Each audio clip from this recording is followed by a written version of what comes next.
Good evening सभी को, जय हिंद।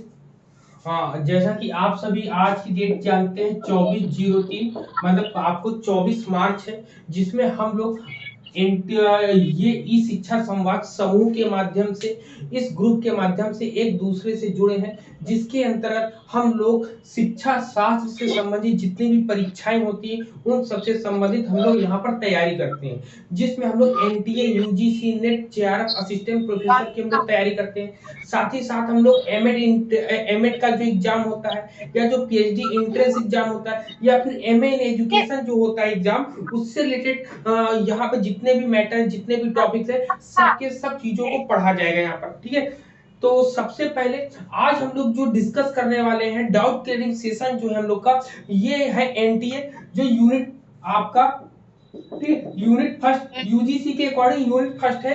यूनिट फर्स्ट में एक आपका सेक्शन सी आता है। क्या आता है? सेक्शन सी में है आपका सोशियोलॉजी। ठीक है, क्या है आपका? Educational sociology, educational educational sociology है आपका। ठीक है, एजुकेशनल सोशियोलॉजी, जिसमें हम लोग एजुकेशनल सोशियोलॉजी के माध्यम से मतलब शिक्षा के समाजशास्त्री आधार या शैक्षिक समाजशास्त्र को हम पढ़ेंगे। क्या पढ़ेंगे? शैक्षिक समाजशास्त्र, शैक्षिक समाज शास्त्र। इसको हालांकि हमने बहुत पहले ही पढ़ लिया है। ठीक है, हाँ, इसको बहुत पहले ही पढ़ लिया, जिसमें हम लोगों ने वेस्टर्न फिलॉसफी को अभी कल की डेट में हम लोगों ने उसका डाउट क्लियरिंग सेशन के माध्यम से पूरी की पूरी चीजें डिस्कस कर ली थी। आज हम लोग सेक्शन सी में चलते हैं। सेक्शन सी में आपका शैक्षिक समाजशास्त्र है, जिसके अंतर्गत हम लोग पूरी की पूरे सोशियोलॉजी को, जो हम लोग ने एजुकेशनल सोशियोलॉजी पढ़ी है, उससे रिलेटेड पूरे के पूरे टॉपिक्स और मैटर को हम लोग कवर करेंगे यहाँ पर। ठीक है, क्लियर है? इतने पॉइंट बताओ सभी को। चले आगे हम लोग, बताओ। yes, sir. हाँ, ठीक है, तो सबसे पहले, और यहाँ पे जो कुछ लोग जो है एमए एजुकेशन का जो एग्जाम कल है आपका सेकंड पेपर, उससे भी ये पूरा का पूरा बिलोंग करता है, उससे भी पूरा का पूरा आपका टच में आएगा, जो कल आपके एग्जाम में आने वाला है उससे रिलेटेड। और एमए एजुकेशन में जो बच्चे एग्जाम दे रहे हैं, उनका फर्स्ट सेमेस्टर वाले, उनको मात्र 2 घंटे मिलते हैं। 2 घंटे में आपको लॉन्ग क्वेश्चन, ठीक, लॉन्ग क्वेश्चन आपको 2 मिलते हैं, शॉर्ट में आपको 4 मिलते हैं, और वेरी शॉर्ट में, ठीक है, वेरी शॉर्ट में आपको मिलते हैं 3 करने को। याद रखिएगा, इसको एक क्वेश्चन को करने में आपको 5 मिनट मतलब 15 मिनट यहाँ पर लगाएंगे। ये आपको शॉर्ट क्वेश्चन, एक पेज को करने में आपको 5 मिनट लगता है, तो 3 पेज करेंगे 15 मिनट। यहाँ पे हर पेज को हर क्वेश्चन को 2-2 पेजेस में करना है।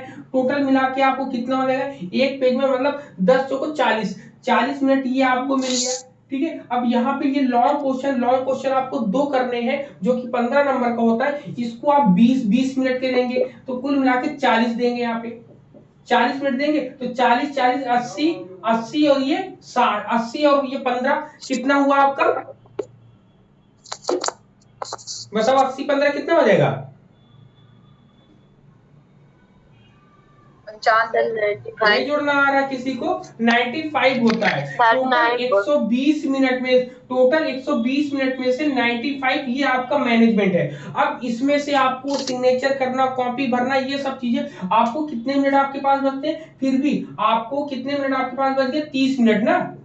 टोटल 30 मिनट आपके बच जाते, 30 की 25 मिनट बच रहे हैं आपके, 25 मिनट बच रहे हैं। ठीक है, ये 25 मिनट आपको अपने तरीके से यूज कर रहा है। तो ऐसे आपको, अगर आप समय को ऐसे आप मैनेज करेंगे, तभी 2 घंटे में आप पूरा का पूरा पेपर सॉल्व कर पाएंगे, नहीं तो आपके पेपर छूट जाएंगे। हाँ बोले सर सिर्फ ब्लैक बोर्ड में आप जो समझा रहे अच्छा लगता है, नहीं, ये आप अपने पास घड़ी रखिए और एक पेज को 5 मिनट में भरने का प्रयास करिए, क्योंकि अगर इतनी स्पीड आपकी नहीं होगी तो आप इसको एब्जॉर्ब नहीं कर पाओगे, कुछ ना कुछ आपकी चीजें छूट जाएंगी। ठीक है, ऐसा इसलिए बता रहे हैं क्योंकि जब हम बीएड का एग्जाम जब हम भी देते थे, तो घड़ी के देखे 5 मिनट में एक पेज भरने का टारगेट रहता था, तब जाके 27-28 पेजेस जो है हम लोग भर पाते थे ना। ये टारगेट रहता है, तो इस टारगेट से लेकर आप चलोगे पॉइंट ऑफ व्यू से, तब जो है आप पूरा का पूरा पेपर सॉल्व करके अच्छे से आओगे। चलिए, अब हम लोग डिस्कस करते हैं कि एजुकेशनल सोशियोलॉजी होती क्या है। ठीक है, चलो सबसे पहले हम लोग बात करते हैं सोशियोलॉजी की या समाजशास्त्र की। तो सोशियोलॉजी या समाजशास्त्र होता क्या है, शिक्षा और समाजशास्त्र के बारे में पढ़ेंगे। तो सबसे पहले हम पढ़ेंगे सोशियोलॉजी। ठीक, सोशियोलॉजी क्या है सबसे पहले इसकी, तो सोशियोलॉजी को कहते क्या है सबसे पहले ये जानेंगे हम लोग। तो सबसे कौन जुड़ा है हम लोगों के साथ, पूनम जुड़ी है, नेहा जुड़ी है। तो नेहा सबसे पहले आप बताओ कि समाजशास्त्र क्या होता है। सर सर जब दो या दो से अधिक लोगों के बीच जो संबंध होता है वह समाज कहलाता है। ठीक है, तो समाज की परिभाषा इन्होंने क्या बताई, दो या दो से अधिक लोग जब एक दूसरे से मिलते हैं तो वो समाज कहलाता है। क्लियर है। अब नेक्स्ट आगे समाजशास्त्र क्या होगा।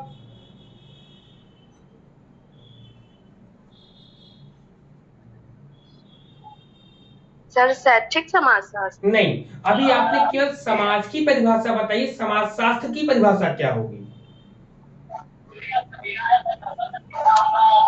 ठीक है, तो यहाँ पे सर देखिए सहयोगियों या सामाजिक संबंधों का जो अध्ययन करते हैं, मतलब बिल्कुल यही हम समाजशास्त्र कह कहलाता सकते है। हैं जब दो या दो से अधिक लोग मिलते हैं तो इनका एक समूह बनता है, उस समूह को हम समाज कहते हैं। जब उस समूह से संबंधित जो समाज होता है, समाज के बारे में जब हम जानकारी प्राप्त करना चाहते हैं तो उसे हम समाज शास्त्र कहते हैं। क्या कहते हैं, समाज शास्त्र कहते हैं। जब इसको हम टू पार्टीशन में डिवाइड करेंगे तो टू पार्टीशन में डिवाइड होगा, एक होगा सोशियो और दूसरा होगा लोगस। क्या होगा, सोशियो और लोगस होगा। ठीक, सोशियो और लोगस टू पार्ट्स में डिवाइड होता है। याद रखिएगा ये लैटिन भाषा में है। कैसा है, लैटिन भाषा में है। और ये कौन सा है, ग्रीक भाषा में। याद रखिएगा ये लैटिन भाषा, सोशियो जो है आप कह सकते हैं समाजशास्त्र दो शब्दों से मिलकर बना है। पहला सोशियो और दूसरा लोगस। सोशियो लैटिन भाषा से बना है जबकि लोगस जो है ग्रीक भाषा से बना है। अब यहाँ पे सोशियो का अर्थ क्या है, ठीक है, अर्थ यहाँ पर होता है समाज। और लोगस में क्या होता है, लोगस का अर्थ क्या होगा, समूह। ठीक, समूह। तो समाज का जो समूह होता है वही समाज शास्त्र के अंतर्गत आता है। हाँ बोले, म्यूट कर देते हैं, ठीक है, ओके। सर लोगस का मतलब स्टडी होगा, द स्टडी। हाँ, समूह या स्टडी, समूह भी बोल सकते हैं या फिर बोल सकते हैं स्टडी, बोल सकते, स्टडी का मतलब अध्ययन, सर अध्ययन बोलते हैं। नो सर, सर ठीक है, उसका समझ गए। समूह होगा। हाँ, समाज में यहाँ पे समूह सोशियो का होगा। अर्थ होता है आपका समाज और लोगस का मीन्स होता है अध्ययन। मतलब जब कभी हम समाज का अध्ययन करने जाते हैं या अध्ययन करते हैं तो उसको हम समाज शास्त्र कहते हैं। मतलब समाज के बारे में जब कभी हम स्टडी करते हैं। तो म्यूट कर लीजिए। हाँ म्यूट कर लो सब लोग भाई, सभी लोग म्यूट कर लीजिए। अंजू लता जी आप प्लीज अनम्यूट ना किया कीजिए, जब पूछना हो उसको हम तब किया करते कीजिए। हैं। ठीक है, अब यहाँ पे देखना है तो सबसे पहले सोशियोलॉजी की मतलब समझ लें कि सोशियोलॉजी दो शब्दों से मिलकर बना है, एक सोशियो दूसरा लोगस। सोशियो लैटिन भाषा से बना है जबकि लोगस ग्रीक भाषा से। सोशियो का मतलब होता है समाज, लोगस का मतलब होता है अध्ययन, मतलब स्टडी। तो जब कभी हम समाज का अध्ययन करने जाते हैं या अध्ययन करते हैं तो उसे हम क्या कहते हैं, सोशियोलॉजी या समाज शास्त्र कहते हैं। यहीं पर समाज की परिभाषा एग्जाम में आ जाएगी कि समाज की परिभाषा बताओ। तो समाज की परिभाषा आप क्या बताओगे, दो या दो से अधिक व्यक्तियों का जो मानवीय संबंध होता है, या दो या दो से अधिक लोग जब मिलते हैं और उनके बीच जो मानवीय संबंध बनता है उसे हम समाज कहते हैं। समाज की परिभाषा एग्जाम में आ सकती है कि समाज की परिभाषा बताइए, या समाज क्या होता है, या समाज का अर्थ। तो दो टूक में एक बार आप बताओगे, दो या दो से अधिक व्यक्तियों के बीच जो मानवीय संबंध बनता है उसे हम समाज कहते हैं। क्लियर पॉइंट, बताओ।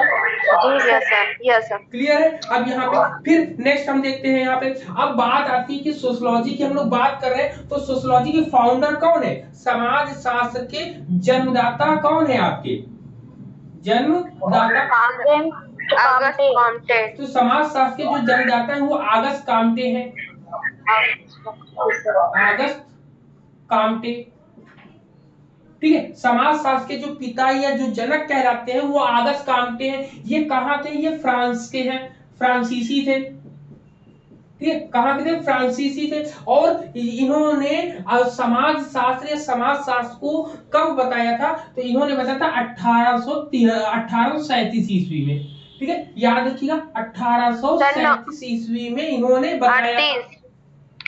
सर 38 होगा। 37 है यहाँ पर सर 38 है। चलो, यहाँ पर एक डेट आप 38 बता रहे हो, 38 भी, क्योंकि हमेशा दो डेटें कहीं ना कहीं मिलती रहती है हमेशा।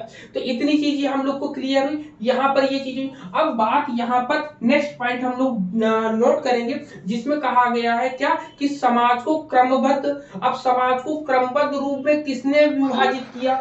क्या किया? समाज को क्रमबद्ध रूप में, समाज को, ठीक है, आप लोग अनम्यूट कर रहे हो बेटा, ठीक है। यहां पर क्या है? समाज को क्रमबद्ध, ठीक है, क्रमबद्ध रूप में किसने डिवाइड किया या किसने बताया? तो याद रखिए, समाज को क्रमबद्ध रूप में हर्बर्ट स्पेंसर ने बताया है। क्या है? किसने बताया? Herbert Spencer. हर्बर्ट स्पेंसर, याद रखिएगा, हर्बर्ट स्पेंसर। हर्बर्ट स्पेंसर की एक बुक का नाम क्या है? Principle of sociology. इनकी बुक का नाम क्या है? Principle of sociology. Principle of sociology, ठीक है। ये याद रखना है कि इतनी कहानी आपको समझ में आ गई है यहाँ पर, कि सबसे पहले समाजशास्त्र क्या होता है, इसकी डेफिनेशन बताई हम लोगों ने, इसके फादर के बारे में बताया, फिर बताया कि समाज को क्रमबद्ध रूप में किसने आपको बताया? तो समाज को क्रमबद्ध रूप में हर्बर्ट स्पेंसर ने बताया। हर्बर्ट स्पेंसर की एक बुक है जिसको हम बोलते हैं प्रिंसिपल ऑफ सोशियोलॉजी, ठीक है। क्लियर? इतनी चीजें। अब कुछ समाजशास्त्रियों के नाम आपको भी पता होने चाहिए। जैसे हम लोग पढ़ते इमाइल दुर्खीम, क्या पढ़ते हैं? कुछ प्रसिद्ध समाजशास्त्री होते हैं, जिसमें सबसे पहला नाम आता है इमाइल दुर्खीम, बोगार्ट्स, मैकाइवर एवं पेज, ग्रीन एवं Green, Max Weber, Simone de Beauvoir, ये इत्यादि जितने नाम हम बता रहे हैं, ये सबसे प्रसिद्ध समाजशास्त्री है, जिसमें मैकाइवर एवं पेज की एक परिभाषा हम लोगों को हमेशा पढ़ने को मिलती है। तो मैकाइवर एवं पेज की डेफिनेशन क्या है? बताओ, मैकाइवर एवं पेज की। सर समाज सामाजिक संबंधों का जाल है।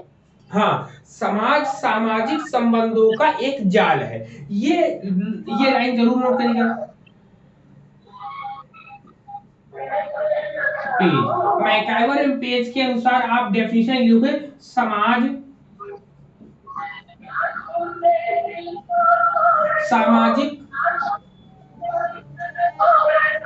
संबंधों का जाल है, ठीक है। ये पॉइंट हम लोग को नोट करना है, ठीक है। इतनी चीजें जब हो गई, तो यहाँ पर इसके बाद हम लोग अब इसके अंदर जाएंगे। इसके अंदर जाने के बाद अब हम देखेंगे एजुकेशनल सोशियोलॉजी। अभी तक हम लोग क्या पढ़े थे? समाज शास्त्र पढ़े थे। अब इसके अंतर्गत हम पढ़ेंगे शैक्षिक समाजशास्त्र क्या होता है, ठीक है। बोलने के बाद आप अपने आप को अनम्यूट कर लो बेटा, ठीक, अनम्यूट हो गए। चलिए, अब यहाँ पर अब हम लोग देखेंगे यहाँ पे शैक्षिक समाजशास्त्र किसकी कहानी देखेंगे। इसको साफ कर दें या किसी को स्क्रीनशॉट लेना है? चलो साफ। इतने पॉइंट्स क्लियर हो गए होंगे। अब हम लोग चलते हैं कि एजुकेशनल, अभी तक हम लोग सोशियोलॉजी पढ़ रहे थे कि सोशियोलॉजी क्या होती है। अब हम लोग पढ़ेंगे एजुकेशनल सोशियोलॉजी, ठीक है। शिक्षा और समाज और शिक्षा दोनों कैसे एक दूसरे पर निर्भर करते हैं, ठीक है। चलो, तो यहाँ पर सबसे पहले हम लोग पढ़ेंगे एजुकेशनल सोशियोलॉजी, शैक्षिक समाजशास्त्र। क्या पढ़ेंगे? शैक्षिक समाज शास्त्र। अब शिक्षा के बारे में भी हम लोग जानते हैं, समाज के बारे में भी जानते हैं, समाज शास्त्र के बारे में, दोनों के बारे में जान गए। तो सबसे पहले शिक्षा के क्षेत्र में किसने लाया समाज शास्त्र को? तो बताओ, शिक्षा के क्षेत्र में समाज शास्त्र को किसने लाया? सर जॉर्ज जॉर्ज पेने ने, जॉर्ज पेने, ये नाम याद रखिए, जॉर्ज पेने ने लाया है। तो जॉर्ज पेने क्या है? जन्मदाता, शैक्षिक समाजशास्त्र के जन्मदाता हैं ये। हाँ, शैक्षिक समाजशास्त्र के जन्मदाता है। और इनकी एक फेमस बुक है, उस बुक का नाम भी लिखना मत भूलिएगा, इसको बोलेंगे principle of, principle of educational sociology, educational sociology. वहीं पर अगर पूछा जाए प्रिंसिपल ऑफ सोशियोलॉजी ये किसकी किताब है, तो प्रिंसिपल ऑफ सोशियोलॉजी आपकी किसकी है? हर्बर्ट स्पेंसर की है। जबकि प्रिंसिपल ऑफ एजुकेशनल सोशियोलॉजी जो है वो किसकी है? वो है आपकी जॉर्ज पेने की है। तो यहाँ पर ये चीजें क्लियर हुई। अब बात आती है कि भारत में समाजशास्त्र विषय की स्थापना कब होती है। ठीक है, अगर आप नेक्स्ट पॉइंट देखेंगे कि भारत में कब आया, ठीक है, भारत में कब आया, तो भारत में आने की कहानी भी जान लो। तो इसको सबसे पहले लाने वाले कौन थे, उनका नाम भी हम लोग देख लेते हैं, क्या होगा, किसी को पता है? भारत में लाने वाले जो थे एम एस जॉर्ज, ठीक है, एम एस जॉर्ज हैं, एम एस जॉर्ज है, एम एस गोरे हैं इनको, ठीक है, कहीं जॉर्ज पढ़ते, इसको बोलेंगे गोरे, गोरे। मतलब कि भारत में लाने का श्रेय किसको जाता है? एम एस गोरे को। और एम एस गोरे ने कब लाया था? तो एम एस गोरे ने 1965 में, कब लाया था? 1965 में लाया था, ठीक है, एनसीईआरटी में। सबसे पहले कहां लाया था? एनसीईआरटी में, एनसीईआरटी, ठीक है, एनसीईआरटी होगा ना, ठीक है, एनसीईआरटी में प्रवेश कराया था किसने? एम एस गोरे ने 1965 में एनसीईआरटी में इसको प्रवेश कराया था। मैम आप अपने आप को म्यूट कर लीजिए, वो स्क्रीन हट जाती है, ठीक है, बार-बार वो म्यूट कर देती जी सारी स्क्रीन चली जाती है। अंजू लता जी, आप जब आपको बोलना रहे तब आप बोल के म्यूट कर लिया कीजिए, ठीक है, प्रॉब्लम होती है सबको। ठीक है। अब यहाँ पर, अब इसके बाद जॉर्ज पेने का नाम हमने पढ़ा, तो लेकिन जब कभी हम समाजशास्त्र पढ़ते हैं, शैक्षिक समाजशास्त्र, तो एक बहुत बड़ा नाम हम लोगों के सामने आता है, जिसको हमने कल भी पढ़ाया था, जिसमें एक कोटेशन है, विद्यालय समाज का लघु रूप है। क्या है आपका? विद्यालय समाज का लघु रूप है आपका, लघु रूप, ठीक है, लिखेंगे विद्यालय, विद्यालय समाज का लघु रूप है, ठीक है, विद्यालय समाज का लघु रूप है। ये किसने बताया है? ये जॉन डीवी ने बताया है। तो ये लाइन आप लोग एग्जाम में लिखकर जरूर आइएगा। वहीं पर आपको दो चीजें एग्जाम में जरूर देखने को मिलेगी, चाहे आप एनटीए यूजीसी नेट का एग्जाम देने जाओ, इवन एजुकेशन से संबंधित कोई भी एग्जाम देने जाइए, तो आपके सामने दो चीजें आती है। एक आता है शिक्षा का समाजशास्त्र, शिक्षा का समाजशास्त्र, ठीक है, और दूसरा आता है शैक्षिक समाजशास्त्र। क्या आता है? शैक्षिक समाजशास्त्र। सर ये किसने बोला है कि विद्यालय समाज का लघु रूप है? जॉन डीवी ने। ओके सर, जॉन डीवी ने, ठीक है, ये हो गया। अब यहाँ पर इन दोनों के बीच के संबंध के बारे में, अंतर के बारे में हम लोग जानेंगे कि ये शिक्षा का समाजशास्त्र क्या होता है और शैक्षिक समाजशास्त्र क्या होता है। चलो बताओ, प्रिया जी आप बताइए, आज बच्चों का पेपर था ना हाई स्कूल वालों का, कैसी रही ड्यूटी आपकी?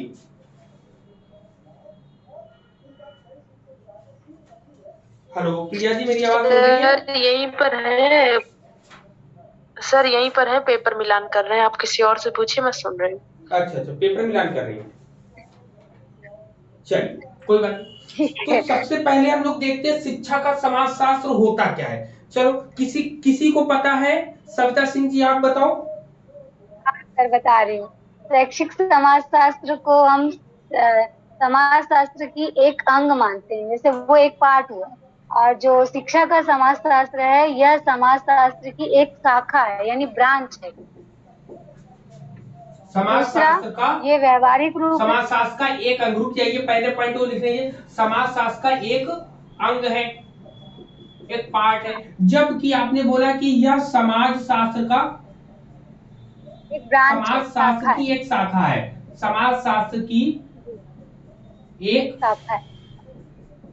शाखा है। बच्चे यहाँ पर पूछे शाखा और अंग में अंतर बताएं। चलिए, शाखा और सर, अंग में परिवर्तन शाखा बताएं अंतर। सर, अंग मतलब ब्रांचेस मतलब बहुत सारे भागों में बढ़ जाना, किसको और बोलते हैं अंग मतलब पार्ट, इसको बोलते हैं हाँ, ब्रांच। तो branches। ठीक, सर पार्ट होता इसका है, विस्तार रूप ब्रांच होता एक। है और हाँ उसका बोले, शॉर्ट रूप। बोलिए बोलिए। सर सर जो शाखा होती है वो उसका काफी ब्रॉड एरिया होता है, और जो अंग होता है वो छोटा अंश होता है, हमारा पार्ट। ठीक, चलिए, तो पहला पॉइंट सबको क्लियर हुआ कि शिक्षा का समाजशास्त्र जो होता है, सबसे पहले ये होता क्या है ये समझना है हमें। तो इसमें होता क्या है, इसमें ये कहते हैं कि जितनी भी विषय वस्तु आपके सामने होगी, इसमें कहा गया कि विषय वस्तुओं का शिक्षा के क्षेत्र में अध्ययन, मतलब कि पहला पॉइंट सब लोग लिख लेंगे। पहला पॉइंट हम क्या बोल रहे हैं, विषय वस्तुओं का शिक्षा के क्षेत्र में अध्ययन करना। जब विषय वस्तुओं का शिक्षा के क्षेत्र में अध्ययन करते हैं, तब आपका शिक्षा का समाजशास्त्र कहलाता है। जब हम ये कहते हैं कि इसमें यह एक ऐसा क्षेत्र है जिसमें शिक्षा की क्रिया का समाज के संबंध हो, जैसे इसमें कह रहा है शिक्षा, ठीक है, किसका अध्ययन करते हैं, शिक्षा के क्षेत्र में अध्ययन, शिक्षा के क्षेत्र में अध्ययन करते हैं। जबकि यहाँ पे समाज के क्षेत्र में अध्ययन करते हैं, समाज के क्षेत्र में क्या कहते हैं, यहाँ पर शिक्षा की क्रियाओं का समाज के संबंध पर अध्ययन करते हैं। क्या करते हैं, लिख लीजिए ये लाइन, शिक्षा के, ठीक है, क्या लिखेंगे, शिक्षा के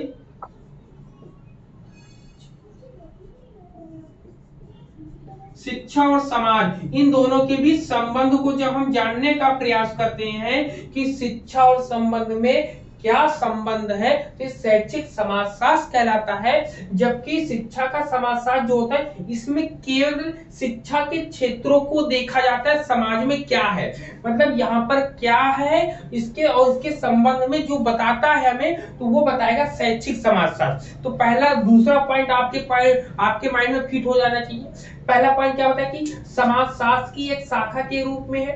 फिर दूसरे पॉइंट बता रहे हैं ये शिक्षा के क्षेत्रों में देखा जाता है। वहीं जब शैक्षिक समाजशास्त्र में जाते हैं तो ये समाजशास्त्र का एक अंग होता है, पार्ट होता है। जबकि इसमें शिक्षा और समाज में क्या संबंध है उनको जानने का हम प्रयास करते हैं। क्लियर, इतनी चीजें क्लियर हो गई सबको, बताओ क्लियर है?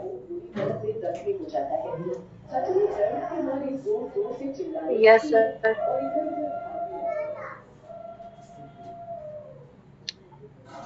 ठीक है, इतनी चीजें क्लियर हो गई सबको, बताओ। Yes, ये हाँ बताएं। अब यहां पर देखिए तीसरे पॉइंट में आप लोग नोट करिएगा, ये क्योंकि एग्जाम में आएंगे कि शिक्षा का समाजशास्त्र क्या होता है या शैक्षिक समाजशास्त्र क्या होता है, तो आप पॉइंट वाइज बता सकते हैं। तो इसमें आप बताएंगे समाजशास्त्रीय सिद्धांतों का निर्माण, लिखेंगे समाज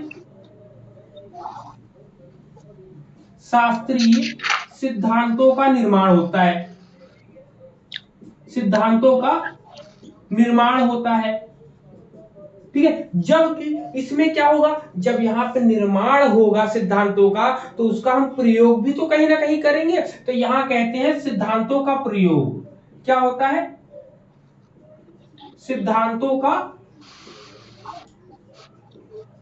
प्रयोग करते हैं हम यहाँ पर। तो ये पॉइंट्स क्लियर हो गए हम लोगों को। फिर इसमें कहते हैं कि समाज की संकल्पना का, फिर इसमें क्या कहते हैं, समाज की संकल्पना का विकास करना। क्या कहते हैं यहाँ पे चौथे पॉइंट में, कहते हैं समाज की संकल्पना, यहाँ पर संकल्पना का विकास करना। किसके संकल्पना की, समाज की संकल्पना का विकास करना होता है। जबकि शैक्षिक समाजशास्त्र में इसमें क्या कहता है, कहता है कि विकास करके भविष्यकालिक उपयोगिता सिद्ध करना। मतलब कहेंगे भविष्य का, जब इसमें कोई चीज सिद्धांत का प्रयोग करेंगे, प्रयोग के आधार पे हम बता सकते हैं कि भविष्य में उसको हम किस प्रकार वो हमारे लिए यूजफुल है, किस प्रकार हमारे लिए वो उपयोगितापूर्ण है। तो यहाँ पर उपयोगिता सिद्ध करता है,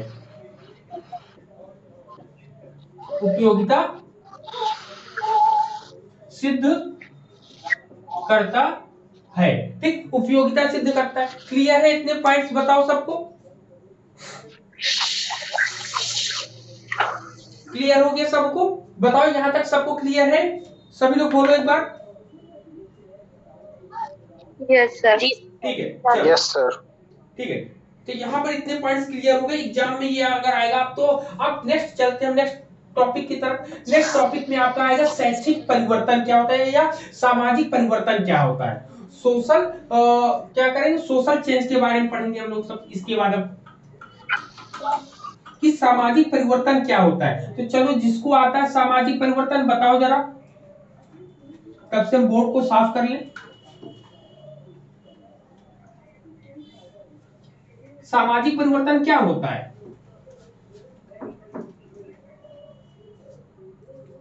नहीं पता किसी को? सामाजिक परिवर्तन, सोशल चेंज। सोशल चेंज, उसको हाँ, सोशल चेंज क्या होता है? एक छोटी सी लाइन आपको बतानी है। आपको इंटरव्यू में अगर आपसे पूछ लिया जाए कि इंटरव्यू में या वाइवा में आप हायर का एग्जाम देने गए, हायर के एग्जाम के बाद आपका इंटरव्यू अगर लग जाए और आपसे पूछ लिया जाए कि सामाजिक परिवर्तन क्या होता है, समय के अनुसार चेंजेस लाना, सोशल चेंज समय का मतलब परिवर्तन लाना। जैसे पहले क्या था, शिक्षक केंद्रित था, उसके बाद अब क्या हो गया, चाइल्ड सेंटर्ड हो गया। तो ये एक तरीके से चेंज ही तो हुआ है, परिवर्तन हुआ है, वो बोले एजुकेशन में हुआ है। हाँ ठीक है, किसी भी सैद्धांतिक बोलिए बोलिए, वन बाय वन बोले। देखिए, सबसे पहले सामाजिक परिवर्तन को बताने से पहले हमको समाज बताना होगा कि समाज क्या होता है। फिर सबसे पहले सामाजिक परिवर्तन को बताने से पहले हमको एक छोटी सी लाइन बोलनी पड़ेगी कि समाज व्यक्तियों के संबंधों का संगठन है। क्या है? समाज व्यक्तियों के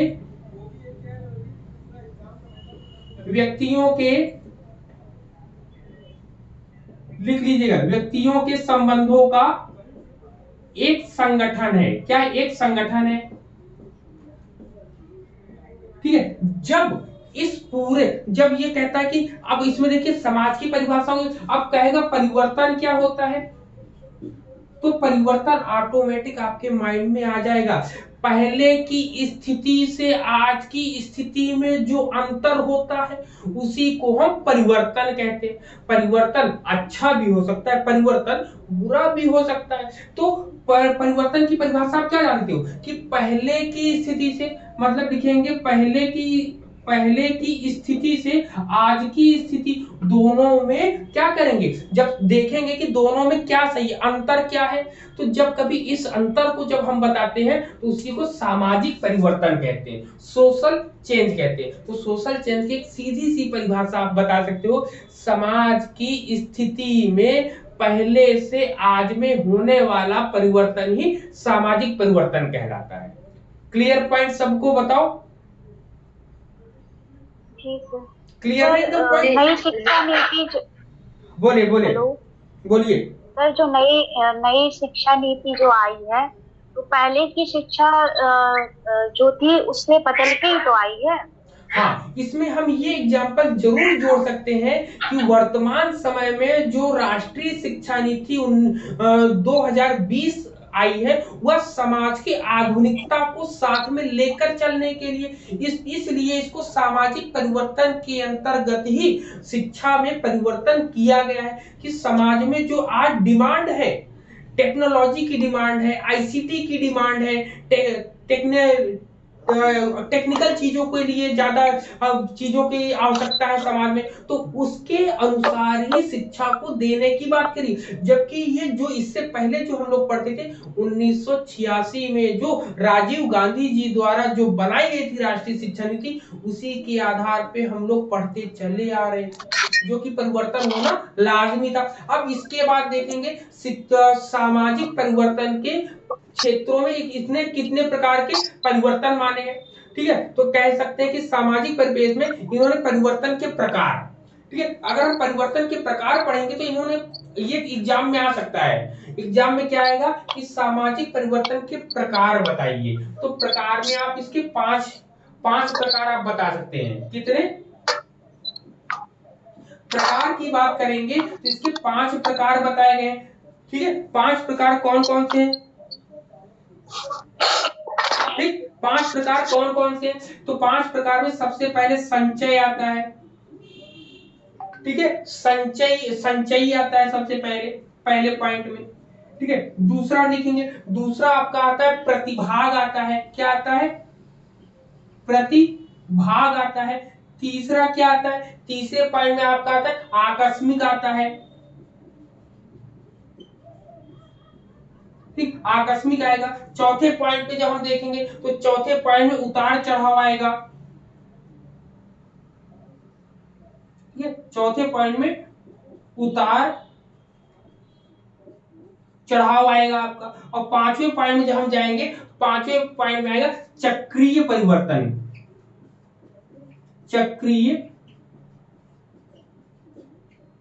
परिवर्तन। अब ये 1 बाय 1 एक को हम एक को पकड़ के समझ लेंगे। सबसे पहले संचयी में क्या होता है? संचयी परिवर्तन में क्या होता है? संचयी सामाजिक परिवर्तन में क्या होता है? तो इसमें कहते हैं कि लोग जो होते हैं वह स्वयं एक दूसरे के सहयोग से सामाजिक परिवर्तन करते हैं। अब इसमें कहते हैं कि एक व्यक्ति दूसरे व्यक्ति से, दूसरा व्यक्ति तीसरे व्यक्ति से जब एक दूसरे की सहयोगात्मक भावनाएं होंगी और उसको, जैसे हमने कोई नई चीज सीखी, हमने आपको सिखाई, आपने किसी और को सिखाई, तो ये समाज में जो हम लोगों का संबंध बना है इससे क्या होगा? जल्दी जल्दी परिवर्तन होगा। तो संचयी परिवर्तन में क्या होता है? जब लोग एक दूसरे का सहयोग करके काम को आगे बढ़ाते हैं तो वो सामाजिक परिवर्तन होता है। मतलब एक दूसरे का सहयोग की बात इसमें करिए।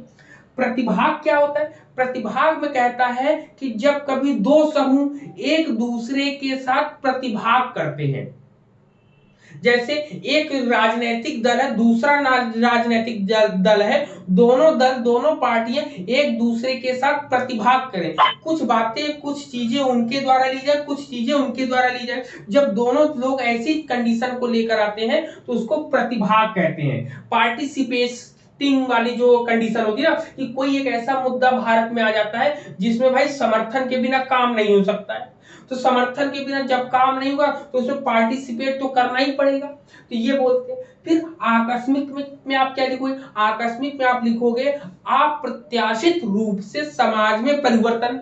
आकस्मिक में क्या होता है कि अचानक से कोई परिवर्तन होता है। कभी कभी ये बहुत तेजी से परिवर्तन होता है और कभी कभी धीरे धीरे परिवर्तन होता है। ठीक, तो आकस्मिक परिवर्तन क्या होता है? आकस्मिक परिवर्तन आप जैसे कह सकते हो कि रूस ने यूक्रेन पे जो आक्रमण किया है उससे क्या हुआ? सब कुछ तहस नहस हो गया, बहुत जल्दी परिवर्तन हो गया ना। लेकिन जब कभी किसी देश को धीरे धीरे हम उसमें कुछ चीजें लड़ाई धीरे धीरे उसमें डालते रहे, खोखला उसको करते रहे, तो वो मंद गति से उसमें परिवर्तन होता है। तो यहाँ पे तीव्र या मंद गति से परिवर्तन होता है, तो कहेंगे अप्रत्याशित रूप से जो समाज में परिवर्तन होता है उसे हम आकस्मिक परिवर्तन कहते हैं। सर 3 तलाक वाला बोल सकते हैं ना इसमें? 3 तलाक नहीं, वाला वो भी तो नहीं, हुआ था। कभी तीव्र कभी मंद, ये तो सामाजिक संस्कृतियां हैं जिसमें हम लोग संस्कृति और सभ्यता जब पढ़ेंगे तो उसमें आपका आएगा कि ये जो संस्कृति थी, संस्कृति को बदलने में समय लगता है। ये जो 3 तलाक वाला मुद्दा था ये सदियों से चला आ रहा था, इसमें परिवर्तन की मांग करी तो जा रही थी बहुत समय से, लेकिन शुरुआत में 1 2 लोग 3 लोग 4 लोग, अब जब जन समूह हो गया तो जन समूह की पूरी प्रतिभागिता हो गई, तब जाके वो बदला। मतलब बहुत समय से ये चला आ रहा है और अब जाके बदला है, तो ये संस्कृति कहलाती है। ठीक, तो 3 तलाक आपकी संस्कृति होगी, ना कि आकस्मिक होगी। हाँ बोले सर, आकस्मिक में ये आएगा जो पैंडेमिक हुआ था कोविड का। हाँ, एक्सीडेंटल, इसके वजह से, हाँ इसके वजह से, क्योंकि काफी ज्यादा प्रॉब्लम ना आई थी, इकोनॉमिकली पलायन करना पड़ा था। हाँ बिल्कुल ठीक। अब फिर नेक्स्ट स्कूल को आते हैं बंद करना उतार पड़ा चढ़ाव वाला। था। उतार चढ़ाव में क्या होता है? उतार चढ़ाव में कभी कभी हम ऊर्ध्वगामी जाते हैं, कभी कभी हम ऊपर की ओर जाते हैं, कभी कभी हम नीचे की ओर आ जाते हैं। तो ये इसमें क्या बताएंगे आप कि उतार चढ़ाव में क्या बोलता है कि कभी कभी समाज में जो परिवर्तन होता है बहुत तेजी से ऊपर की ओर जाता है या बहुत तेजी से नीचे की ओर जाता है। ठीक है, दो प्रकार की चीजें मिलती है। कोई व्यक्ति है पढ़ लिख कर जैसे जैसे वो पढ़ता रहता है, कंटिन्यू वो पढ़ता है, उसकी पोस्ट बढ़ती जाती है, लेकिन जो वो अपनी पोस्ट पर रहता है और कोई गलत काम करता है तो नीचे फटाक से वो नीचे की ओर चला जाता है। तो ये ऊर्ध्वगामी और अधोगामी मतलब ऊपर की ओर और नीचे की ओर जाने वाला जो है ये परिवर्तन कहलाता है। ठीक, तो ये सामाजिक परिवर्तन। अब चक्रीय परिवर्तन आता है। चक्रीय परिवर्तन क्या होता है? इसमें समूह के प्रक्रमों में लगातार परिवर्तन होता रहता है। ठीक है, जैसे एक सब मतलब कि कुल मिलाकर चक्रीय परिवर्तन में तो आप ऐसे समझ सकते हो ये व्यक्ति इसके साथ, ये व्यक्ति इसके साथ, ये इसके साथ, तो ऐसे ही ये चक्रीय परिवर्तन आके घूम फिर के फिर इसके पास मिल के चला आएगा। तो चक्रीय परिवर्तन क्या होता है? समूह के प्रक्रमों में लगातार जो परिवर्तन होता है उसको चक्रीय परिवर्तन बोलते हैं। क्लियर है? बताओ इतने पॉइंट सबको बताइए। Yes sir. ठीक है, यस अब सर। इसमें आता है कि इसमें बाधक तत्व क्या होंगे। ठीक है, तो इसमें एग्जाम में आएगा कि प्रमुख बाधक तत्व कौन कौन से होते हैं। तो प्रमुख बाधक तत्वों में आपका कौन कौन सा आएगा? ठीक है, प्रमुख बाधक तत्वों में जब आप देखेंगे तो सबसे पहले इसमें क्या आएगी? बाधक तत्व लिख लीजिएगा। बाधक तत्व की बात करेंगे तो बाधक तत्व में क्या क्या चीजें आपकी आएंगी? सबसे पहले आपका आएगा नवीनता का भय। क्या आएगा? नवीनता का भय। नवीनता के भय में क्या होगा कि आप कोई नई चीज सीखना तो चाहते हैं लेकिन सीखने के साथ डर भी रहता है कि ये चीज सही होगी कि नहीं होगी। ठीक है, फिर दूसरा होता है बेरोजगारी।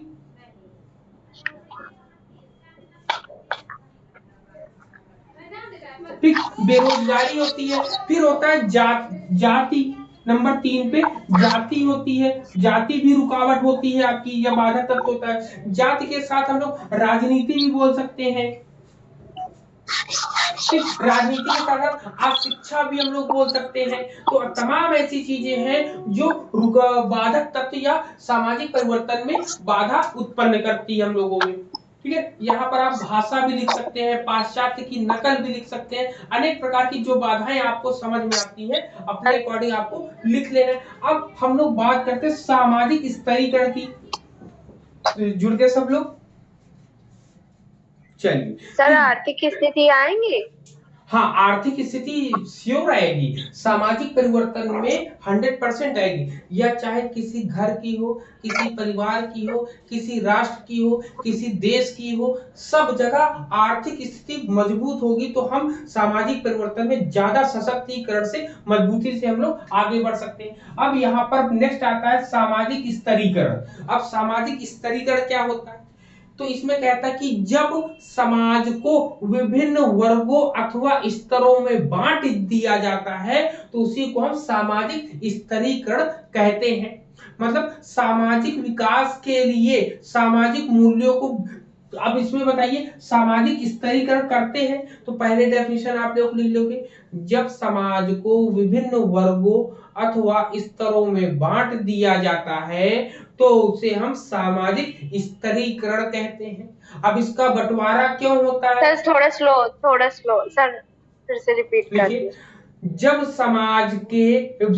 समाज को विभिन्न वर्गों अथवा स्तरों में बांट दिया जाता है तो उसे हम सामाजिक स्तरीकरण कहते हैं। ठीक, अब इसके रीजन क्या है सामाजिक स्तरीकरण को या समाज को स्तरों में बांटने का? तो इन्होंने बोला सामाजिक विकास के लिए। ठीक है, सामाजिक विकास के लिए उन्होंने बोला है। सबसे पहला पॉइंट कि सामाजिक का अगर हम स्तरों में नहीं बांटेंगे इनको तो इनका सामाजिक विकास नहीं हो पाएगा। पहला पॉइंट हो गया। दूसरे पॉइंट में क्या कहते हैं? दूसरे पॉइंट में कहते हैं कि सामाजिक मूल्यों को बढ़ाने के लिए, कि समाज में कोई एक प्रतिष्ठित व्यक्ति आपके सामने आ जाए तो आप कहोगे उसका लेवल बहुत हाई है। क्यों? क्योंकि वो पढ़ा लिखा है। पढ़ा लिखा होने का धनवान भी है, इज्जत भी है, शोहरत भी है, सब कुछ है, तो वो सामाजिक स्तरीकरण सामाजिक मूल्यों को बढ़ाने का कार्य करता है। अब इसमें नेक्स्ट पॉइंट आप बता सकते हैं, नेक्स्ट पॉइंट में आप क्या कहोगे उच्च वर्ग जो होता है वह कुशलता में निपुण, ये कहता है कि उच्च वर्ग में सभी को आने के लिए अपने कार्य कौशल में निपुणता लानी पड़ती है। मतलब हम महारत हासिल, मान लो हमें बहुत बड़ा टीचर बनना है, तो बहुत बड़ा टीचर बनने के लिए हमारे पास ऐसे वाक्यों का या ऐसी हमारे साथ पढ़ाने की स्किल हमारे पास बहुत अच्छी हो, जिसमें कहीं पर भी जाए तो मेरा नाम हो जाए कि हाँ ये बहुत अच्छा पढ़ाते। क्यों? क्योंकि हमारे अंदर जो स्किल हो उसको हम दिन ब दिन डेवलप करते हैं, तो हमारा लेवल क्या होगा, दिन ब दिन थोड़ा थोड़ा बढ़ता जाएगा, धीरे धीरे बढ़ता जाएगा। तो याद आ रहा होगा सामाजिक स्तरीकरण 1 दिन 2 दिन 3 दिन में नहीं बल्कि धीरे धीरे बढ़ता है आपका। ठीक है, फिर इसमें लिख सकते हैं कि इसके अंतर्गत हम श्रेष्ठता तथा निम्नता का भाव लाते हैं। समझ में आ रहा है ये पॉइंट कि इसके अंतर्गत श्रेष्ठता और निम्नता का भाव लेकर आते हैं। इनके प्रमुख आधार क्या है, सामाजिक स्तरीकरण को बांटने का आधार क्या होता है, तो सबसे पहला होता है लिंग। ठीक, पुरुष और स्त्री में सबसे पहले बंटवारा होता है ना, तो सबसे पहले लिंग होता है, जिसमें महिला और पुरुष करते, तो महिलाओं को आरक्षण, भाई महिला को शोषित वर्गों में रखा गया है, निम्न वर्गों में रखा गया है, इसलिए उनको आरक्षण की बात करते हैं। उनको चाहे जहां हो सब पहली प्राथमिकता महिलाओं को दी जाती है। जब कभी भी हम कहीं पर भी खड़े होते हैं तो हमारे मुंह से बिना कुछ कहे सुने समझे ये होता है लेडीज फर्स्ट। क्यों? क्योंकि उनको जो है समाज में आगे लाने का प्रयास किया जा रहा है कि समाज की मुख्य धारा में उनको लाकर जोड़कर आगे काम किया जाए। लिंग हो गया। दूसरा जाति होगी। जाति के बारे में आप जानते ही हो, सदियों से चला आ रहा है इसकी लड़ाई। फिर इसके तीसरा क्या होता है, आयु होता है, एज होता है। एज के साथ साथ फिर जैसा अभी नेहा ने बोला कि व्यवसाय, ऑक्यूपेशन, जिसको व्यवसाय बोलते हैं। ठीक, व्यवसाय भी इंपॉर्टेंट पॉइंट है आपका। व्यवसाय के साथ आर्थिक स्तर भी हम लोग जोड़ेंगे। फिर शिक्षा तथा औषधिक कुशलता, मतलब अनेक प्रकार के शिक्षा, मतलब शिक्षा को भी इसके अंतर्गत लाएंगे कि सामाजिक स्तरीकरण के अंतर्गत ये आता है। क्लियर है पॉइंट ये? बताओ, इतने पॉइंट्स क्लियर है? बताओ सभी लोग। Yes sir. जी सर। ठीक, यहीं पर एक नाम आता है मैक्स वेबर का। मैक्स वेबर ने केवल वर्ग व्यवस्था को सामाजिक स्तरीकरण का आधार माना है। ये लाइन लिख लीजिएगा। मैक्स वेबर ने केवल वर्ग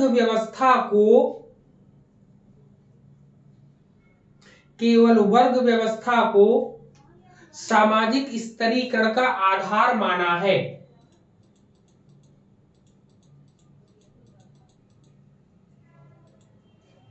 ठीक, अब इसके प्रकार की बात करते हैं। ठीक, इसके प्रकार की बात करते हैं तो इसके प्रकार कितने हैं? सबसे पहले तो इसके प्रकार हमें 4 प्रकार मिलते हैं। कितने मिलते हैं? 4 प्रकार मिलते हैं। सबसे पहले में आता है जाति आरोपित। ठीक है, जाति, जातिगत आरोपित या जन्मजात स्तरीकरण, इसको बोलेंगे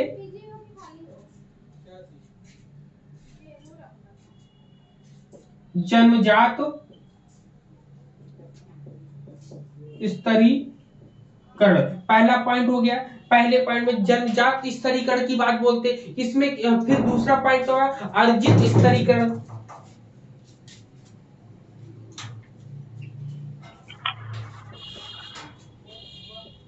अर्जित स्तरीकरण। तीसरा पॉइंट क्या होता है? तीसरे पॉइंट में आपका आता है मुक्त स्तरीकरण।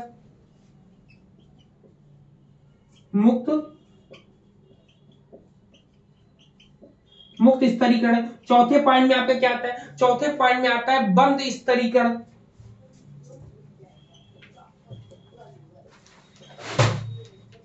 ठीक, बंद स्तरीकरण। तो ये 4 होते हैं। वन बाय वन हम लोग अपने आपस में डिस्कस करते हैं कि सबसे पहले जन्मजात स्तरीकरण क्या होता है। इसमें होता है कि जो विकास इसके अंतर्गत आता है,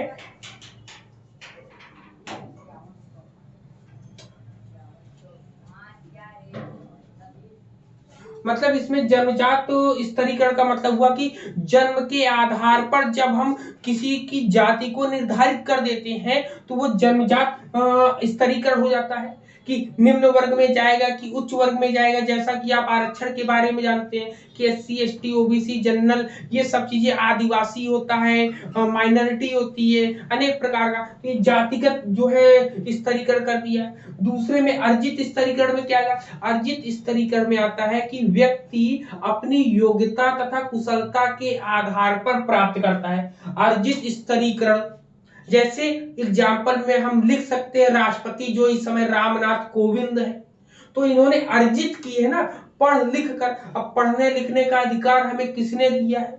तो ये बाबा साहब भीमराव अंबेडकर ने दिया है संविधान को लिखकर, जिसमें क्या कहा गया है कि सभी को समान शिक्षा, मतलब सभी को ऐसी शिक्षा दी जाए जो जिसके क्या हो, योग्य हो, मतलब जो जितना योग्य हो उसको उतनी शिक्षा दी जाए। और उसी के आधार पे इन्होंने जन्म 6 से 14 वर्ष तक के बालक बालिकाओं के लिए निःशुल्क और अनिवार्य शिक्षा की बात करी ना, तो अनेक प्रकार की चीजें लेकर आएंगे। फिर मुक्त स्तरीकरण क्या होता है? तो मुक्त स्तरीकरण में हम लोग देखते हैं संशोधन संभव होता है।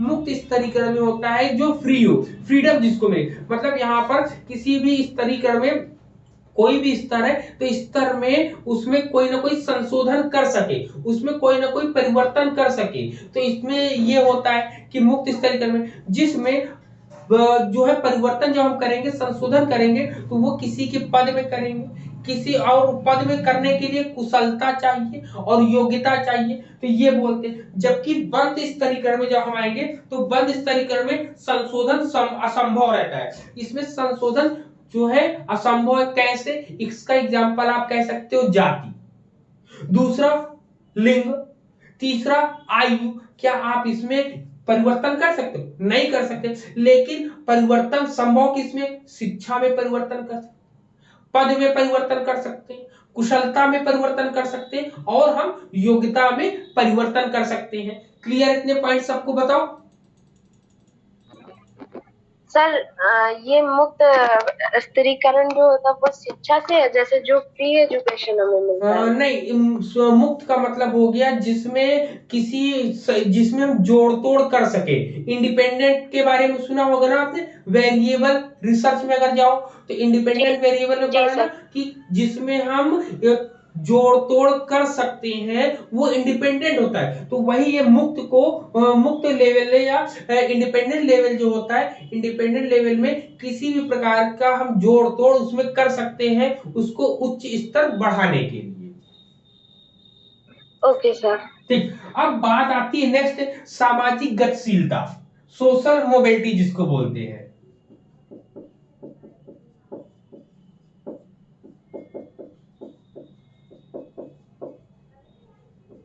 ठीक, सामाजिक गतिशीलता। तो सामाजिक गतिशीलता आपकी क्या होती है? इसमें कहता है कि एक स्थान से दूसरे स्थान तक जाना जो है वो गतिशीलता कहलाती है। भाई गतिशीलता उस मोबिलिटी क्या होती है? जब कभी हम एक स्थान से दूसरे स्थान पर जाते हैं तो ये आपकी क्या कहलाती है? गतिशीलता। लेकिन हम समाज के रूप में देखें तो जब कहा जाए कि व्यक्ति को समाज में, ठीक है, व्यक्ति की समाज में स्थिति एवं दशा के घटने एवं बढ़ने की जो कंडीशन होती है या उसके घटने बढ़ने की जो स्थिति होती है उसको जो बताता है उसको हम सामाजिक गतिशीलता कहते हैं। कोई व्यक्ति इंटर में प्राचार्य है, कुछ समय बाद वो प्रधानाचार्य बन जाए तो क्या हुआ? एक उसकी कंडीशन से वो दूसरी कंडीशन में चला गया कि नहीं चला गया? तो इसको सामाजिक गतिशीलता बोलते हैं। क्लियर है पॉइंट? बोलो। Yes sir. ठीक, तो यहां पर ये पॉइंट क्लियर हुआ। अब यहां पर क्या है कि समूहों में, तो इसमें क्या करें कि समूह, इसमें एक एग्जांपल और दे सकते हैं, कह सकते हैं कि समूहों में एक सामान्य ढांचे से दूसरे सामान्य ढांचे में स्थानांतर जब हो जाता है तो हम उसको क्या कहते हैं?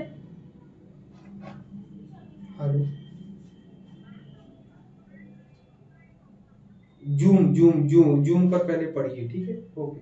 अभी बात जूम पर पढ़िए, अभी जूम क्लास में पढ़ा रहे हैं ना, अभी क्लास ज्वाइन करें आप।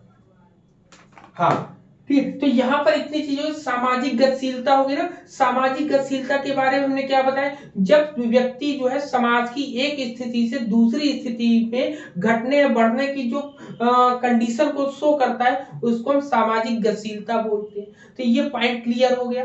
जब इसमें कहा जाता है कोई भी एक समूह है, एक समूह में एक सामान्य ढांचे से दूसरे ढांचे में जब वो जाता है तो उसको हम सोशल मोबिलिटी बोलते हैं। इसका एग्जांपल आता है जैसे एक रिक्शे वाले की लड़की जो है कोई बड़ी अधिकारी बन जाए तो सामाजिक गतिशीलता आएगी, उसके अंदर सोशल मोबिलिटी आएगी। ठीक है, अब इसके प्रकार बताए गए, तो प्रकार के बारे में देख लो।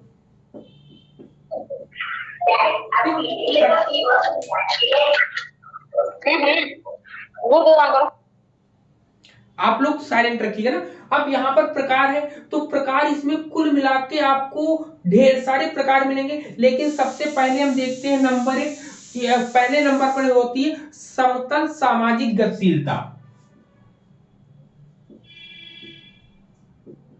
समतल सामाजिक गतिशीलता, ठीक है, समतल सामाजिक गतिशीलता पहला होता है।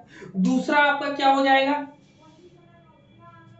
ठीक है, अगर आपसे पूछा जाए सामाजिक गतिशीलता, तो सामाजिक गतिशीलता मुख्य रूप से दो प्रकार की होती है। पहली होती है समतल सामाजिक गतिशीलता होती है, और दूसरी आपकी कौन सी होती है, ऊर्ध्वाधर सामाजिक गतिशीलता। ऊर्ध्वाधर सामाजिक गतिशीलता समतल में जो पैरेलल चलती है, मतलब समतल का मतलब एक सीधी रेखा में चलती है, उसको समतल सामाजिक गतिशीलता बोलते हैं। जो ऊर्ध्वाधर मतलब ऊपर की ओर, मतलब यहां से ये ऊपर जाती है, तो इसको ऊर्ध्वाधर सामाजिक गतिशीलता बोलते हैं। इसके एग्जाम्पल के रूप में कैसे आप एग्जाम में लिखोगे कि समतल सामाजिक गतिशीलता क्या होती है, इसको हम लोग क्षैतिज गतिशीलता भी बोलते हैं, जिसको पैरेलल बोलते हैं ना। इसमें क्या होता है, एक समूह के लोग अपने ही समान समूह में चले जाते हैं। ठीक, अब इसका एग्जांपल आप कैसे दोगे, और किसी भी प्रकार का परिवर्तन नहीं होता है। जैसे एक जिले का डीएम है, उसका ट्रांसफर किसी दूसरे जिले में हो जाए, समझ में आ रहा है। जब कभी कोई ऐसा डीएम है, एक डीएम का स्थानांतरण या ट्रांसफर दूसरे जिले में हो जाए, तो उसको हम बोलेंगे समतल समतल सामाजिक गतिशीलता। पॉइंट क्लियर है, ये पॉइंट बताओ। सर ये हॉरिजेंटल वाला है ना, वर्टिकल और हॉरिजेंटल। हाँ, वर्टिकल और हॉरिजेंटल बता रहे हैं। वर्टिकल अभी वर्टिकल बताया ना मैंने, नहीं हॉरिजेंटल बताया ना सर नहीं आपने। मैंने अभी समतल बताया, जो पैरेलल एक सीधी रेखा में चलती है। जी जी सर, हॉरिजेंटल इसको बोला जाता है ना, ठीक है, हम लोग हॉरिजेंटल, रीजनिंग में पढ़े थे। ठीक ठीक ठीक, हाँ। हॉरिजेंटल है यहाँ पर। तो हॉरिजेंटल के बारे में हम लोगों ने पढ़ा। हॉरिजेंटल का एग्जांपल आप दे सकते हो कि एक जो है पुलिस का ट्रांसफर किसी दूसरी जगह पर हो जाए उसी पोस्ट पर। जैसे सिंघम आपने मूवी देखी होगी, सिंघम मूवी में क्या होता है, सिंघम वाली पिक्चर में, कि सिंघम का स्थानांतरण या उसका ट्रांसफर उसके गांव से हटाकर मुंबई शहर में कर दिया जाता है। तो इसका एग्जाम्पल आप सेट कर सकते हो एग्जाम में। ठीक, ऐसा कुछ नहीं कि आप एग्जाम में वो एग्जाम्पल नहीं दे सकते हो, पुराने ही एग्जाम्पल लेकर आओ, ऐसा कोई निर्धारित नहीं है। आप नए नए एग्जाम्पल जोड़कर आप अपने एग्जाम में लिख सकते हो। अब बात आता है ऊर्ध्वाधर। ऊर्ध्वाधर में क्या होता है कि जब कभी हम कोई एक अधिकारी से उसके ऊपर वाले अधिकारी में बन जाए, जिसमें जो है आप देखते होंगे चाहे कोई भी पोस्ट होती, उसमें हर एक पोस्ट धीरे धीरे बढ़ती रहती। जैसे जैसे काम की आयु बढ़ती जाती है, वैसे वैसे हम लोगों को पदों में उन्नति मिल जाती है। जैसे अभी हम लोग असिस्टेंट प्रोफेसर, कुछ दिन में एसोसिएट प्रोफेसर हो जाएंगे, फिर उसके बाद हम लोग और बड़ी पोस्टों में जाएंगे। तो धीरे धीरे करके जो ये पोस्ट बढ़ती है, इसको हम लोग क्या बोलते हैं, ऊर्ध्वाधर सामाजिक गतिशीलता बोलते हैं। क्लियर है, पॉइंट बताओ सबको। जी सर। ठीक, ये इतने तीनों पॉइंट हो गए सर। मतलब सर प्रमोशन होना हमारा वर्टिकल है और ट्रांसफर होना हमारा हॉरिजेंटल। हाँ बिल्कुल, प्रमोशन और ट्रांसफर दोनों चीजें क्लियर होगी ना। चलो तो इसको साफ कर दें अब हम, बताओ। Yes sir. जी सर। ठीक है सर 1 मिनट, मुझे स्क्रीनशॉट लेना है। ले लीजिए। रुक जाइए सर, हाँ रुकिए। स्क्रीनशॉट।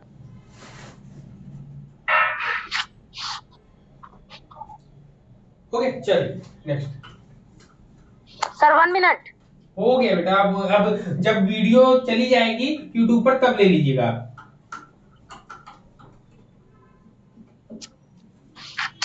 आज की डेट में सोशियोलॉजी पूरी की पूरी पढ़ा देनी है ना मुझे।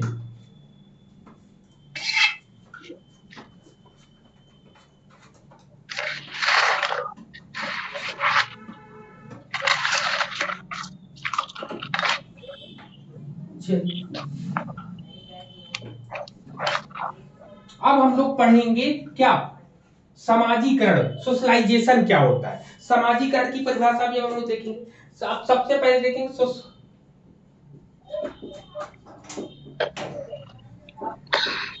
ठीक, सोशलाइजेशन या समाजीकरण क्या होता है। अब आप बताओ, किसी को पता है समाजीकरण की परिभाषा क्या होगी।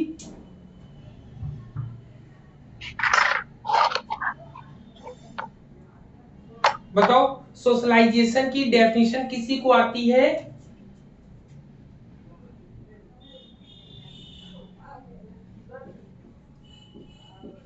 किसी को नहीं आती है क्या यहाँ पर, बोलिए। Yes sir. बोलो बोलो। सोशलाइजेशन सर सोशलाइजेशन मतलब सामाजिक बनाने की जो प्रोसेस होती है, जो क्रिया होती है, उसको हम सोशलाइजेशन कहते हैं। जैसे बिल्कुल समाज में किस तरह से व्यवहार करे, या जैसे कैसे अच्छा व्यवहार करे, अगर बुरा है तो उसको हम रोक दे ताकि बुराइयां ना फैले। बिल्कुल। सोशलाइजेशन के बारे में हम बताते हैं फटाफट। किसमें कहता है कि समाज संवत व्यवहार को अपने आप में एंटर कराना ही या ग्रहण कर लेना ही आपका समाजीकरण कहलाता है। जैसे हम लोग गांव से आते हैं, गांव से बिलोंग करते हैं, गांव से जब हम लोग का एडमिशन यूनिवर्सिटी में होता है, यूनिवर्सिटी में एक बालक जो है देहात का है या गांव का है, उसका एडमिशन सिटी में कहीं किसी कॉलेज या यूनिवर्सिटी में हो गया। अब गांव में जिस प्रकार वो बैठता था, उठता था, खाता था, जितनी भी क्रियाकलाप करता था, लेकिन जब वो कॉलेज के कैंपस में करने लगा तो उनके सीनियर लोग उसको डांटने लगे, उसको कभी कभी मार भी देते थे। तो वो क्यों डांटते थे, क्यों मारते थे, क्योंकि उसके सोशलाइजेशन वो हम लोग के बिहेवियर में ढल जाए, ठीक, जिसको हम लोग रैगिंग का नाम पहले देते थे। तो रैगिंग का मतलब ये होता था कि हम लोग को सोशलाइजेशन समाज में रहने लायक बनाया जाता था, ठीक है। या तो इसके ये चीजें होती हैं। अब इसमें कहता है समाजीकरण में ये होता है, ये चीजें क्लियर, जिसमें हम रीति रिवाजों को, रहन सहन को, खान पान में समायोजन करना सीख जाते हैं। अब यहीं पर आता है कि समायोजन क्या होता है। बताओ समायोजन क्या होगा, बोलिए। अपने आप को उसमें ढालना सर, समायोजित करना। भाई एक बात है, या तो आप मेरे जैसे बन जाओ या तो मैं आप जैसा बन जाऊं, दो ही एक ही लाइन है। या तो आप मेरे जैसे बन जाओ या तो मैं आप जैसा बन जाऊं। आपके जैसा बन जाओ। हाँ जी बिल्कुल। सर। तो ये समायोजन की कहानी है, ये समायोजन कहता है एक लाइन में अपनी बात, ठीक है। तो अब ये हो गई। अब ये कहता है इसके अंदर ये जो है अंतर क्रिया, ये कहता है समाजीकरण जो है एक अंतर क्रिया है जो कि सतत प्रक्रियाशील है। मतलब समाजीकरण जो है हम जन्म से लेकर मृत्यु तक सीखते रहते हैं कि समाज में हम कैसे सरवाइव करें, समाज में हम कैसे सरवाइव करें। तो ये पूरी की पूरी प्रक्रिया चली जाती, इसीलिए इसको एक सामाजिक तथा मनोवैज्ञानिक प्रणाली कहा गया है। क्या कहा है, सामाजिक तथा मनोवैज्ञानिक प्रणाली कहा गया है। अब समाजीकरण के स्टेप होते हैं, क्या होते हैं, स्टेप, जिसको हम बोलते हैं चरण। समाजीकरण के चरण यहाँ पर बताए गए, स्टेप को बताए गए। स्टेप इसके मुख्य रूप से 3 बताए गए। सबसे पहले बोला कि प्रसरण, ठीक है, जिसको वेरिएंस बोलते हैं ना, प्रसरण होता है। दूसरा क्या होता है, संस्कृतिकरण, जिसको कल्चराइजेशन बोलते हैं।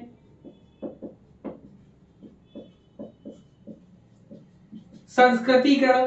ठीक है, एग्जाम में यही आएगा कि समाजीकरण क्या होता है, संस्कृतिकरण क्या होता है, या तीसरा बोलते हैं हम लोग परिपक्वता, तीसरा बोलते हैं परिपक्वता।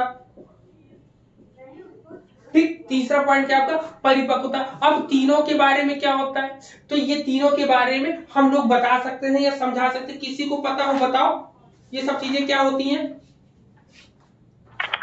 सर थोड़ा संस्कृति और सभ्यता में थोड़ा अंतर सब बता दीजिएगा। बताएंगे, अभी अभी स्टेप बाय स्टेप आने तो हम सब पूरा बताकर ही जाएंगे, यहाँ से ना पूरा बताकर ही हम लोग आगे बढ़ेंगे। कंफ्यूजन बीएड से बना रहा, अभी तक दूर नहीं हुआ। वाह भाई वाह, ऐसी बात है, तो अभी पूरा का पूरा हम करा देंगे ना, टेंशन नहीं लेने का। तो सबसे पहले सोशलाइजेशन की अगर बात करते हैं, सोशलाइजेशन समझ गए। अब यहाँ पर इन्होंने पूछा है संस्कृति और सभ्यता क्या होती है, तो यहाँ नेहा हमको बता सकती हैं कि संस्कृति और सभ्यता क्या होगी, मैंने पढ़ा रखा है, बताओ जरा।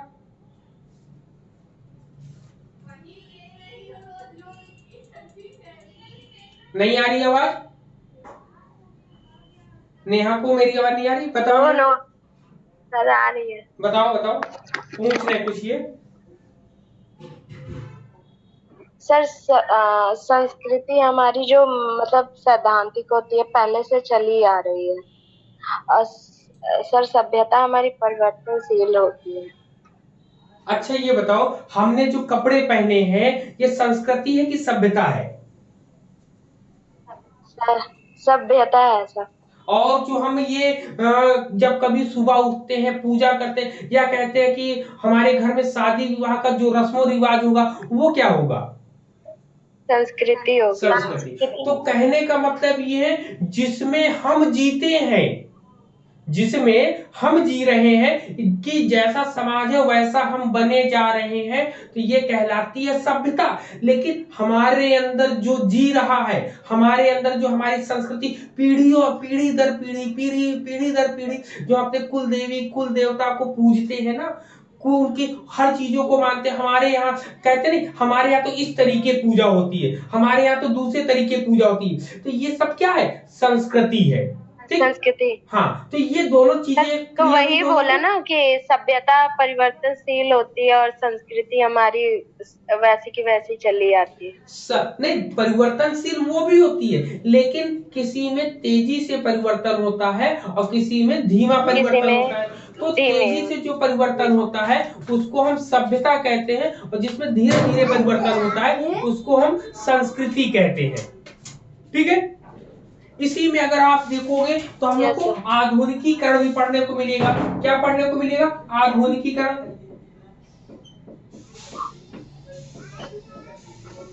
ठीक, आधुनिकीकरण क्या होता है बताओ जरा।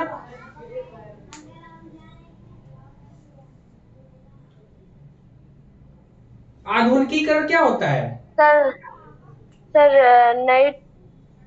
नई टेक्नोलॉजी से जो चीजें मतलब पुराने समय में जो मत चले आ रहे हैं, जो विचार चले आ रहे हैं, जो विश्वास चले आ रहे हैं, जो अवधारणाएं चले आ रहे हैं, जो दृष्टिकोण चले आ रहे हैं, उन सब में जब हम अपने तर्कों के अनुसार उसमें बदलाव करते हैं तो उसको हम आधुनिकीकरण कहते हैं। अब पुराने समय में जिसने जो कहानी बताती हम उसको वैसे नहीं मानते, हम उसमें इफ और बट भी लगाते हैं, वाई भी लगाते हैं, व्हाट भी लगाते हैं। कहने का मतलब किसी भी चीज को जैसे के तैसा हम नहीं मानेंगे जब तक हमें उसका कोई प्रमाण ना मिल जाए। ठीक, यहीं पर हम लोगों को कुछ चीजें और भी पढ़ने को मिलती, जैसे संस्कृति के बारे में हम लोगों ने पढ़ ही लिया है। ठीक है, संस्कृति के बारे में पढ़ लिया, सभ्यता के बारे में भी हम लोगों ने पढ़ लिया। अब संस्कृति के प्रकार जो है मुख्य रूप से किसने बताए हैं, एग्जाम में यही आएगा क्वेश्चन कि संस्कृति के प्रकार। ठीक है, संस्कृति के प्रकार। तो संस्कृति के जो प्रकार है उसको जो है आगबर्न ने बताया है। क्या बताया? आगबर्न ने। नाम याद रखिएगा। ठीक है, आगबर्न ने संस्कृति के दो टाइप्स बताए। एक कौन कौन सा है जरा बताओ। पहला कौन सा है? पहला है भौतिक और दूसरा है अभौतिक, मतलब मटेरियल भौतिक और दूसरा अभौतिक। भौतिक और अभौतिक में इन्होंने कंडीशंस क्या बताई हैं? भौतिक संस्कृति में आप क्या लिखोगे? भौतिक संस्कृति में आप लिखोगे जिन्हें देखा जा सके, जिन्हें छुआ जा सके, जिन्हें फील मतलब जिनको देखा जाए, छुआ जाए, फील किया जाए, जैसे मशीन है, उपकरण है, इमारत है, ये सभी चीजें जो है सीमित तथा परिवर्तनशील हो सकती हैं, इसमें स्थिरता नहीं होती है। ठीक है, तो ये आपका क्या होगा? आपका भौतिक संस्कृति होगी। जब हम अभौतिक संस्कृति में जाएंगे तो अभौतिक संस्कृति कैसी होगी? अभौतिक संस्कृति कैसी होगी? जिसमें कोई सूक्ष्म स्वरूप नहीं, जैसे इंद्रियों द्वारा जिसको हम माप नहीं सकते, जैसे एग्जांपल बताया, विचार है, विश्वास है, मूल्य है, प्रथा है, रीति रिवाज है, नैतिकता है, भाषा है, इत्यादि जितनी चीजें आती हैं वो अभौतिक संस्कृति के अंतर्गत आती है। यहाँ पर क्लियर है? यहाँ पर बताओ इतने पॉइंट। जी सर। ठीक, अब इसमें एक कंडीशन और आती है, इसमें कहीं ना कहीं आपको पढ़ने को मिलेगा उप संस्कृति। उप संस्कृति, अगर यही छोटे छोटे टॉपिक्स आप किसी से भी पूछ लोगे, सब लोग कहेंगे सब एक ही मतलब, सबका मतलब एक है, जबकि मैं आपको बता रहा हूं सबके अर्थ अलग अलग होते हैं। अब उप संस्कृति क्या होगी?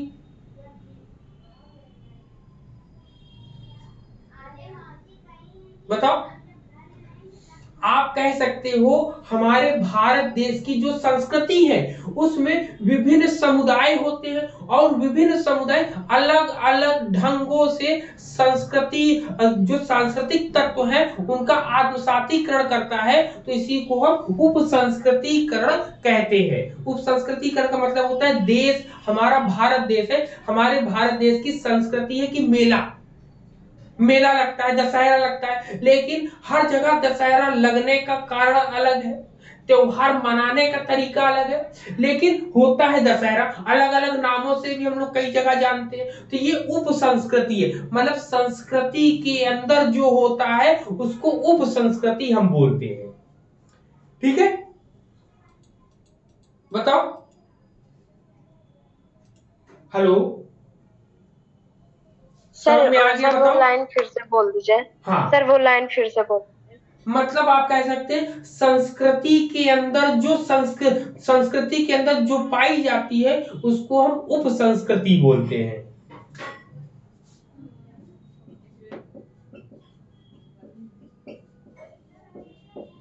क्लियर है?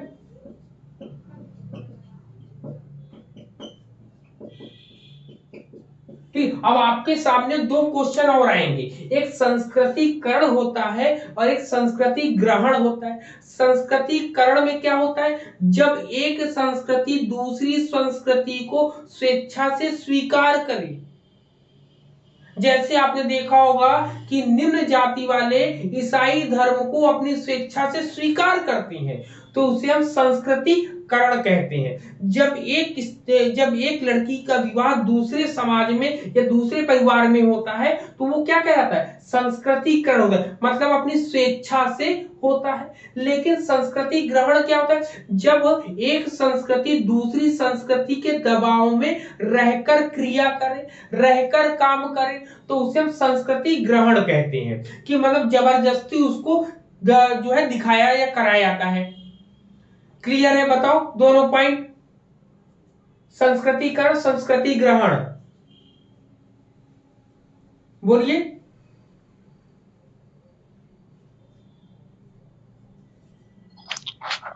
हेलो, सभी को क्लियर है? जी सर। हाँ, अब इतनी चीजें हो गई। यहीं पर एक क्वेश्चन आपके लिए आ सकता है कि डी स्कूलिंग, सोशलॉजी में हम लोग को डी स्कूलिंग पढ़ने को मिलता है, जिसको हम निर्विद्यालयीकरण हिंदी में बोलते हैं। इसका डी स्कूलिंग का निर्माण जो है,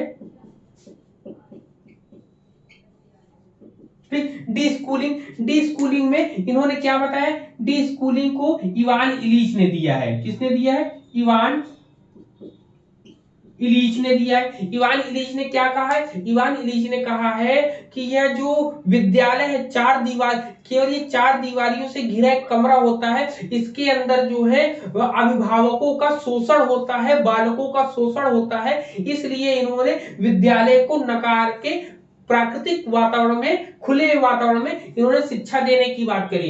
इन्होंने इसमें जो है अप्रत्यक्ष अथवा छिपा हुआ पाठ्यक्रम होता है। इसमें बताया कि जो है डी स्कूलिंग जो होता है, इसमें पाठ्यक्रम को छिपा हुआ बोलते। इन्होंने जो है बोल सकते हैं पेडागोजी ऑफ ऑस्प्रेट की बात करी है, जो पॉलो फेरो की है। इसमें इन्होंने माना है कि आजीवन शिक्षा के बारे में इन्होंने बात करा है। इन्होंने विद्यालय रहित शिक्षा के बारे में बात करी है।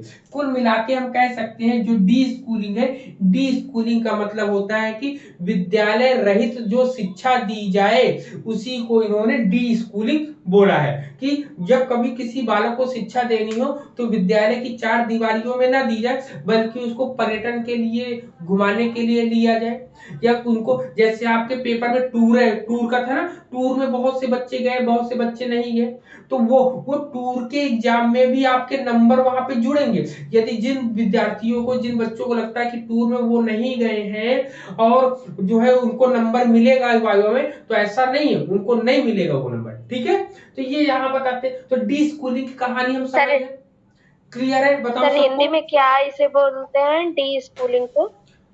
डी स्कूलिंग को निर्विद्यालयीकरण।